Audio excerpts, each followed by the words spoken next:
Okay, so the most important topic now I can say pillars of corporate governance. ठीक है, there are 4 pillars of corporate governance: accountability, fairness, transparency, independence. Now we will see one by one. सबसे पहले हम देखते हैं accountability. Accountability क्या होता है? मैंने बोला आपको आंसरेबिलिटी, आपको आंसर होना है.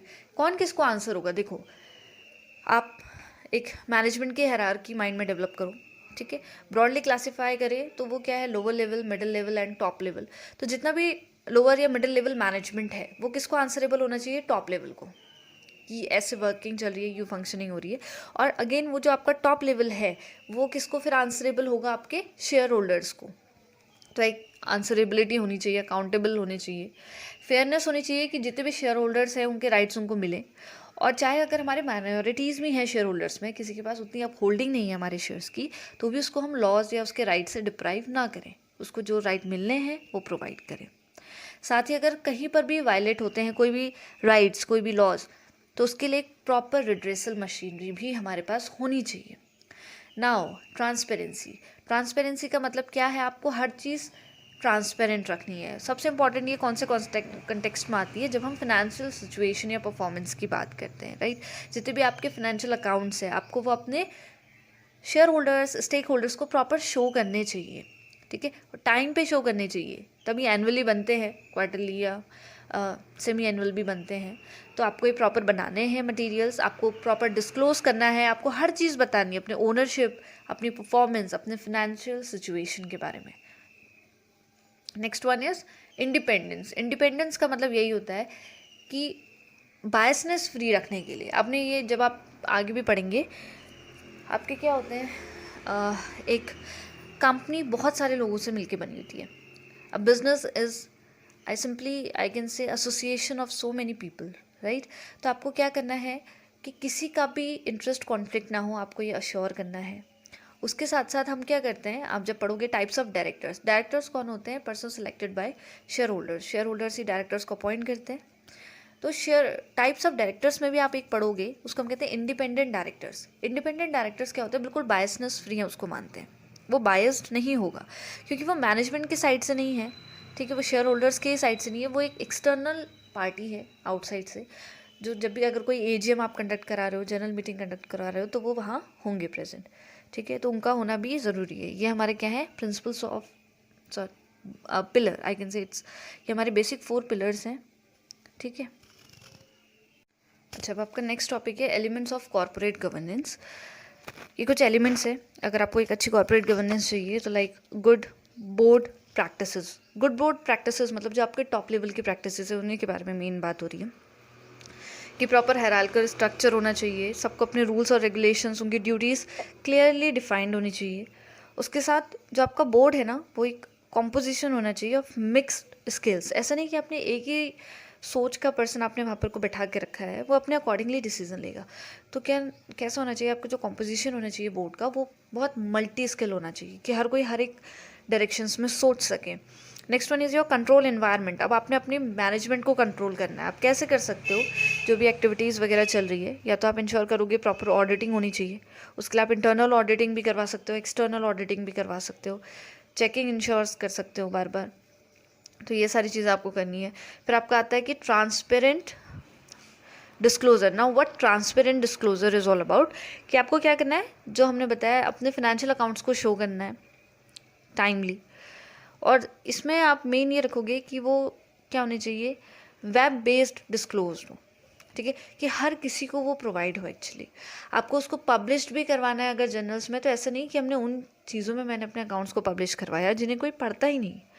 तो वेल रिनाउंड में ऑब्जेक्टिव जर्नल्स में आप उसको पब्लिश करवा सकते हो. नेक्स्ट उसके बाद आपका आता है well defined share holders right. Again आपको ये नहीं देखना है कि वो माइनॉरिटी है मेरे शेयर होल्डर्स, तो उन पर मुझे ज़्यादा फोकस नहीं करना है. मुझे उन पर भी फोकस करना है. अगर उनके राइट्स वायलेट होते हैं तो मुझे उसके खिलाफ भी एक्शन लेना है. साथ ही साथ मुझे क्या करना है कि अगर मैं कुछ एक्स्ट्रा ऑर्डिनरी उनको बेनिफिट्स प्रोवाइड करा रही हूँ तो वो क्लियर कट गाइडलाइंस मुझे प्रोवाइड करनी है. और मेरी डिविडेंड पॉलिसी क्या है, मेरा पे आउट रेशियो कितना आता है, मैं कैसे रिटेंशन की तरफ जाना चाहती हूँ या फिर मुझे पे आउट में ज़्यादा फोकस करना है, मुझे ये सारी चीज़ों को क्लियर कट डिफाइन करनी है. बोर्ड कमिटमेंट, अगेन बोर्ड को भी अपनी तरफ से पूरा कमिटेड रहना है, उनका पार्टिसिपेशन इज़ रिक्वायर्ड कि वो कितना पार्टिसिपेट कर सकते हैं, ठीक है। उसके साथ है कि एक कमिटी वो बना सकते हैं कॉर्पोरेट गवर्नेंस की, जो इससे रिलेटेड प्रॉब्लम्स को वो डील कर सके, इम्प्रूवमेंट प्लान्स वो क्रिएट कर सकते हैं। तो दीज सॉर्ट ऑफ थिंग्स जो है वो हमारी बोर्ड कमिटमेंट में आती हैं।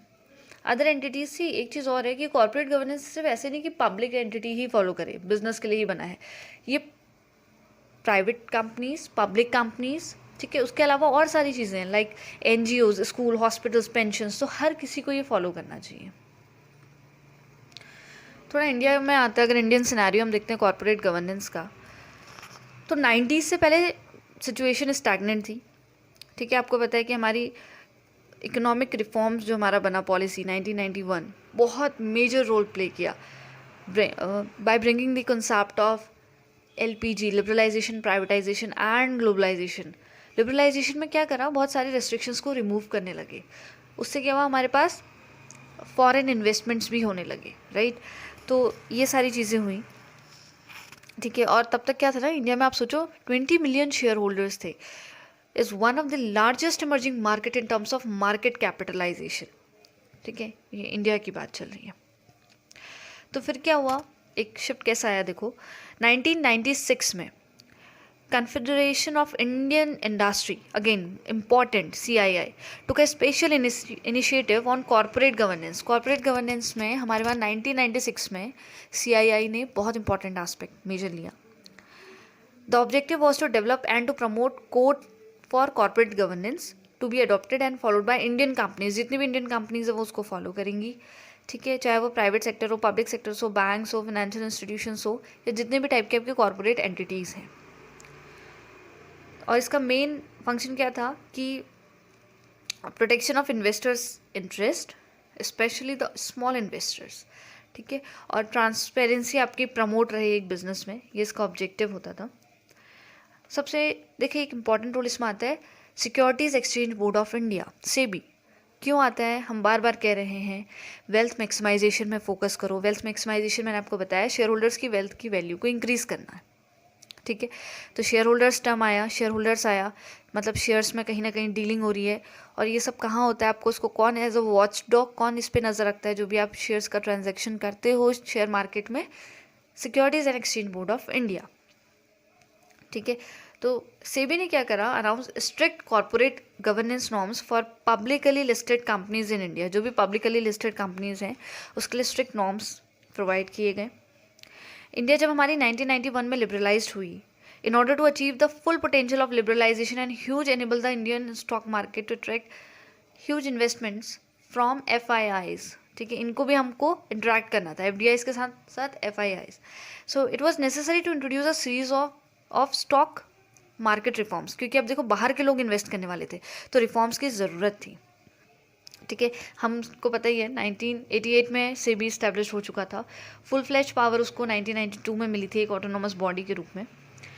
तो एक्चुअली SEBI का रोल कहाँ पर से आया कि on April 12, 1988 SEBI was established with a dual objective. पहला तो आपका था कि protecting the rights of small investors, दूसरा आपका था regulating and developing the stock markets in India. इन ये दो ऑब्जेक्टिव के साथ SEBI आया। 1992 में क्या हुआ, बॉम्बे स्टॉक एक्सचेंज में, जो लीडिंग स्टॉक एक्सचेंज है इंडिया का, ठीक है, वहाँ एक बहुत बड़ा स्कैम हुआ था, हर्षद मेहता स्कैम, ठीक है, टोटली पूरी इकोनॉमी डिप्राइव हुई। अब देखिए कैसे, उस स्कैम के बाद एनालिस्ट ने फील करा कि अगर हमने SEBI को बहुत ज़्यादा पावर दे दी होती तो शायद ये स्कैम नहीं होता, ठीक है। उसके बाद government of India brought a separate legislation by the name of SEBI act 1992 and conferred statutory powers to it. तब जाके फिर SEBI को ये पावर्स अलॉट करी गई 1992 में गवर्नमेंट ऑफ इंडिया के थ्रू, ठीक है। और SEBI में आप याद रखिएगा क्लॉज 49 सबसे इंपॉर्टेंट है, जो कॉर्पोरेट गवर्नेंस में कहीं ना कहीं डील करता है, क्योंकि क्लॉज 49 में आप इंडिपेंडेंट डायरेक्टर्स की बात करते हैं, ठीक है, तो वो ज़्यादा इंपॉर्टेंट है।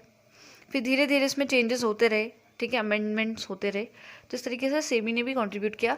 जैसे SEBI ने बता रखा है कि अगर आपके वहाँ इंडिपेंडेंट कैसे होता है, 1/3 of the director should be independent.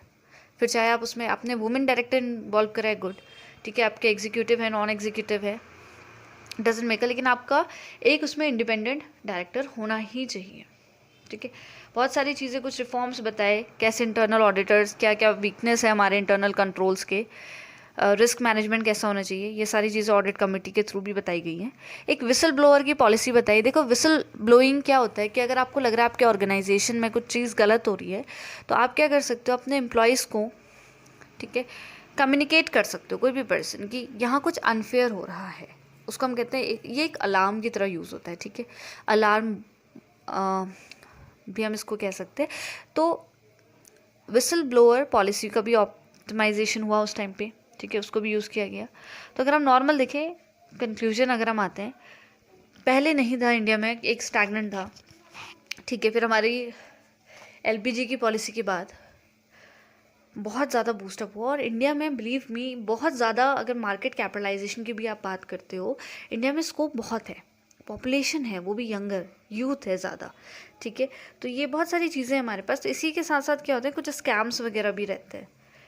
तो यही स्कैम्स हैं जिनकी वजह से कॉर्पोरेट गवर्नेंस के होने पे भी कभी कभी सवाल होते हैं कि ठीक है, आप कह रहे हैं कॉर्पोरेट गवर्नेंस है, तो फिर कैसे? कॉर्पोरेट गवर्नेंस तो कब के अप्लाई हो चुका है, तो फिर अभी क्यों ये नीरव मोदी का केस हुआ पीएनबी से रिलेटेड, क्यों विजय माल्या का केस हुआ, ठीक है। बहुत सारे स्कैम्स, आप सत्यम स्कैम, हर्षद मेहता स्कैम, आप ये सब पढ़ रहे, तो ये स्कैम्स भी कहीं ना कहीं क्वेश्चनिंग करते हैं कॉर्पोरेट गवर्नेंस की। लेकिन ये बहुत इसेंशियल है कंपनी को कॉर्पोरेट गवर्नेंस को इम्प्लाई करना, ठीक है।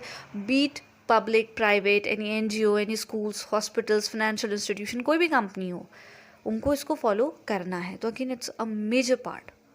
आई होप आपको पूरा क्लियर हुआ होगा what corporate governance is all about. If you have any doubt, any query, feel free to ask. और एक असाइनमेंट इस पर करिएगा, जितने भी इसके स्कैम्स हुए हैं, make a detail study, detail analysis of at least 5-6 scams, right.